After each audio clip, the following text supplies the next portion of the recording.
over the last 20 or 30 years that we've known, 30 years that we've known each other, I've always been a big fan of personal development, and I have pushed myself into learning and seminars and books, and I've read, all the top books. You've done similar, but you've taken it to a whole new level by turning it into reality and going on some crazy adventures. Do you want to just talk to me about that? Well, how did you get an appetite for that? I sort of fell into it with my wife, who's got a personal training business, and we started to do the Tough Mudders. Yeah. And we raised £1,000, and I didn't even know what the charity was. Yeah. And I thought, here I'm training for something. We're doing something as a team, and we're actually doing some good. Yeah. And then what turned it into something more significant is one of my best friend's brother served 25 years in the SS, and towards the end of his career, he started to become a polar explorer. And in 2018, he embarked on a solo, unsupported traverse of Antarctica. And up until then, that was one of the last bastions in exploration that hadn't been achieved. And in fact, one of his friends who was a major in the SAS had failed and died doing it in 2016. So I was following his expedition, listening to his text messages that were relayed by his expedition manager. Yeah. And here's somebody I've known since I was about 15, who's been in the military all his life. Coming towards the end, he's been in combat zones, and now he's putting his life on the line for the sake of exploration and pushing yourself, pushing the boundaries.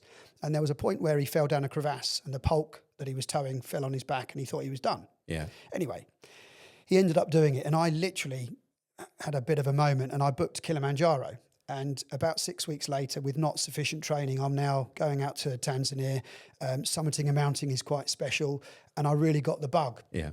And while I was out there, I met somebody that his brother had just been to the Amazon rainforest and done a military-grade jungle survival course. And so 2 weeks after I got back, I had to announce to my boss and my wife that I'm now going to be flying out to South America for 17 days on a harebrained idea of doing a jungle survival course with an Amerindian tribe and an ex-SS officer. And it's not even something you can Google. So she just thought I was completely mad. Yeah. But what it did do is it taught me, because it was a military-grade survival course, it taught me the do's and don'ts, the myths surrounding survival, the whole Amazon adventure, the myths surrounding the creatures, how to make camps, how to use what nature has given you. Yeah. And then the ultimate thing at the end was, after I'd learnt all of the survival skills, you get put into an isolation phase where you put those into practice. So you're taken even further into the jungle, bearing in mind we're 300 miles away from civilization. Yeah. And you are then put on the side of the river with your basic survival kit. Yeah. And you've got to survive for either 3 days and 2 nights or 4 days and 3 nights. Okay. And it's terrifying. Yeah. Yeah. I'll be honest. Yeah. So I came back from that. I raised about $9,000 for some charities, and I absolutely loved it. Then I was going to be doing a Canada expedition that failed because of COVID. When I got back, I then climbed the highest mountain in the southern and western hemisphere called Aconcagua. Okay. Sadly, I got altitude sickness and had to come down. So that was a failure in a way. Yeah. But again, gave me a great experience. Yeah, it's turning you into the adventurer that Something you are like today. that, but you learn from every single experience. And then more recently, a whole life-changing experience, which has genuinely changed my life, which was a 3,000-mile row across the Atlantic Ocean. I remember getting the call saying, Andrew, I want to come and see you. I'm going on an adventure. I want to sponsor. And you did. You kindly, like so many other people in the industry. Yeah, I mean, just to give you an idea, it's 2 years worth of training. It is a serious, serious expedition.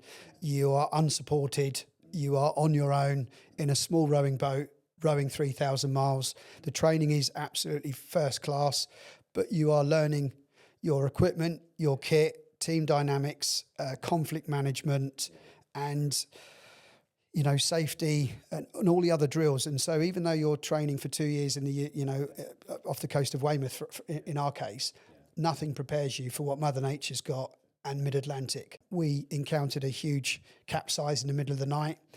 I was thrown overboard with one of my colleagues in 25 foot waves. Terrifying. And I'm guessing, what was the temperature? What was the water temperature? It wasn't cold. I mean, that was one of the things when I was hanging in the water with 8.5 kilometres of sea below me. One was, this is where I'm going to die. Yeah. The other thing was a conversation I had with a friend of mine in a pub in Brighton where I foolishly said I would like to see how I'd respond in a capsize at night. Yeah. And here I was experiencing a capsize at night. But also the next 24 hours changed my life. Yeah. Because we also found out during that capsize that we'd flooded one of the cabins. Right. So we'd lost a whole load of equipment. Goodness. Which made our row even more challenging. So we lost carbon fibre oars, foot plates. We lost all of our steering mechanisms except for one, which was just 2 rope. So we basically navigated the last 2,900 miles with 2 pieces of rope attached to the rudder, as well as multiple equipment failure. Yeah. So when people talk about resilience and conflict management and, you know, all of those team dynamics things that we all experience in work and all sorts of different environments, the Atlantic Ocean is a very unforgiving place to live those out.